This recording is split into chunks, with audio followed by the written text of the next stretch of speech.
afternoon and welcome to Lake Country Unitarian Universalist Church. My name is Lois Ramicus and my pronouns are she and her. I am your worship leader for this special holiday service. If it's your first time here or your 101st time here, we're glad you are here. If you carry the weight of the weary world on your shoulders, or you have entered through the doors with a song in your heart and a skip in your step, we're glad you're here. If you're the loudest voice in the town square or the subtle hand behind the scenes, we are glad you are here. If you sing like angels or mumble behind the hymnal, we are glad you are here. This community is what it is because of your presence. So welcome. Welcome into the space of love, support, justice, compassion, and fellowship. We are glad you're here. For those of you that are here for the first time, who have maybe come here seeking something you may not even know how to name, I'll try to let you know what we're doing each step along the way and why. It can be intimidating to come into a new church for the first time, perhaps a church different than the one you were raised in, or perhaps literally for the first time ever. I want to let you know that this faith has far fewer standard rituals than many other churches, because the strangers we welcome here often come from many different faith traditions. But one of the few shared rituals we do have is the lighting of a chalice whenever we gather, as a reminder that our coming together with each other is itself a sacred act. And we usually select a reading or a few words to set the stage for what's to come. This afternoon's service is designed to take you on a journey. We are here to welcome and reflect upon many lessons offered by the tales that have been passed down to us around the Christmas season. And the opening words we have chosen today provide a glimpse of what we are hoping this service will offer to each person gathered here today. We gather on this Christmas Eve as fellow sojourners looking for hope, for peace, for joy, and for love. We gather as people from many backgrounds, many faiths, many cultures, and many different spiritual paths. But as we light this chalice, we gather as one body looking to the Nativity for its message to all of humanity. Its message reminds us that where there is hope, there can be peace. And where there is peace, there can be joy. And where there is joy, there is most certainly room for love. This season, we have been collectively adding contributions to our Advent table each week to symbolize the elements of the ancient pagan rituals that form the basis of the Christian Advent tradition: stones, plants, beasts, and human light. We've also lit a candle each week, honoring the Christian rituals that borrowed from these traditions. The first light of Advent is the light of hope. As we settle into our time of shared connection, let us continue to welcome the light of hope into our space as we join our voices together. The second light of Advent is the light of peace. This hymn we just sang speaks to preparation, working to create a peaceful space because love the guest is on the way. The Nativity story speaks of the Magi following a star, seeking exactly what they do not know. But just as today, these wise seekers lived in a time of great turmoil. And if I had to guess, I'd be willing to bet that what the Magi were really hoping they were creating as they followed that star was a pathway towards peace. Each generation that comes along hopes for peace in their lands. More often than not, because we still have not yet been able to collectively learn the lessons that our ancestors have tried so desperately to ingrain into all of our hearts, collective human challenge remains. And yet, we continue to hope, and we continue to try. Each generation does its best to learn the lessons that are passed down through tales like the Nativity story, and do their best to align their lives in the lessons that it offers. Look to the miracles of heaven and earth to draw you ever onward towards love. Make space for the stranger, even if all you have to offer is a humble corner in the back of your stable. And never, ever forget that each child that is born is a miracle.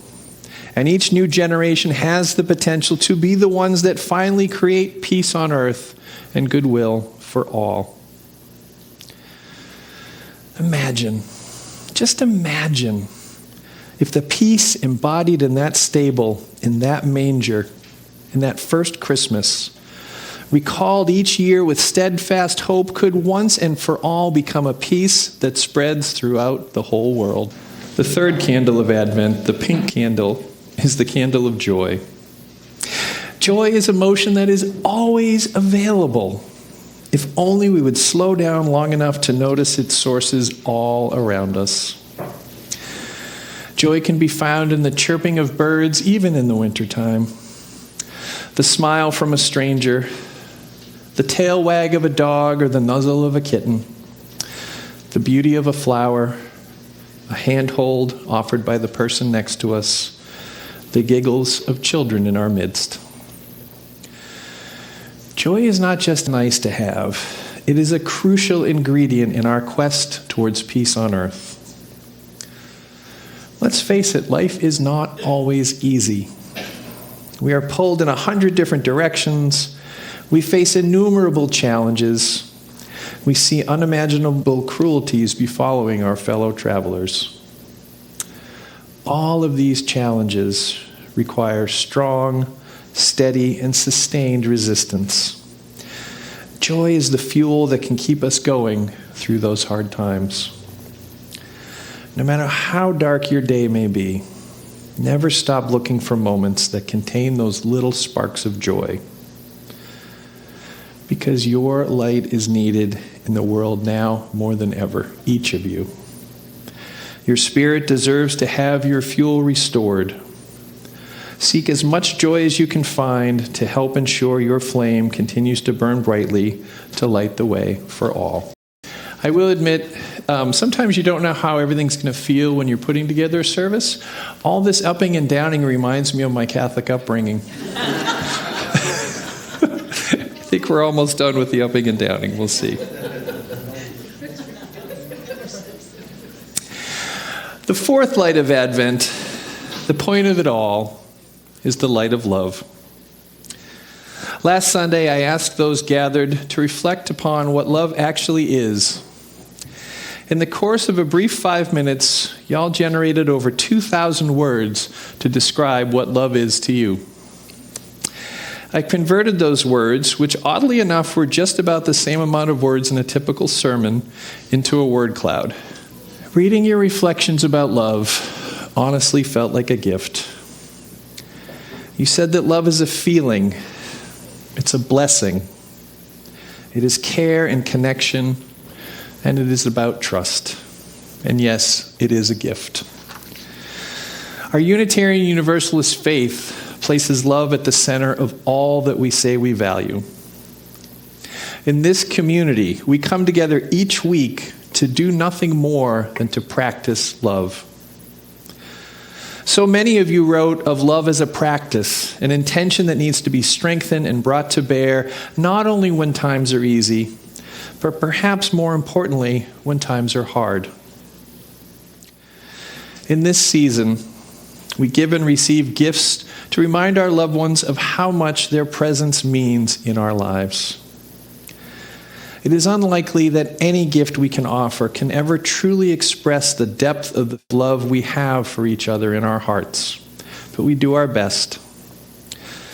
The gifts we share are symbols. Symbols that say, I care about you, I'm thinking of you, and I want nothing more in this life than your everlasting peace and joy. The act of sharing our gifts is actually a spiritual practice. To be able to offer from our abundance reminds our souls that no matter how little it can feel like we actually have enough to share. And that ultimately is how love grows. Love is energy. It should not be contained. It's not like pie, where if I share some of my love, then I have less love for myself. Love is actually a limitless source. Just about all the mystics through history that embark upon spiritual journeys return with some version of a message that say love is all that there is. Many say that God is love. However you define it, may you be held in its warm embrace this holiday season. May you feel it in your hearts. May you experience it in your family, both of origin and of choice. And may you feel it whenever you come together in this community. May the love we experience here fill our hearts to overflowing. And may we each do all that we can to spread as much of that love as we feel in our hearts to the rest of the world, especially those dark places that so desperately need to feel the warmth of its light. Blessed be, and may it be so. Not just tonight, not just on Christmas Day, but each day forward without end. And for this we will ever pray. Amen. This concludes our service, but it certainly does not conclude the end of our work. I am so grateful that you are here with us tonight. Your light and your song and your happiness has added to our joy. And now it is time to go forth into the world. Hopefully you got fed a little bit here tonight. Take any light that you have and go forth and continue to spread it to others, because this world so desperately needs that. And now, as I go out of sight, Merry Christmas to all, and to all a good night. Yes, thank you. Thank you.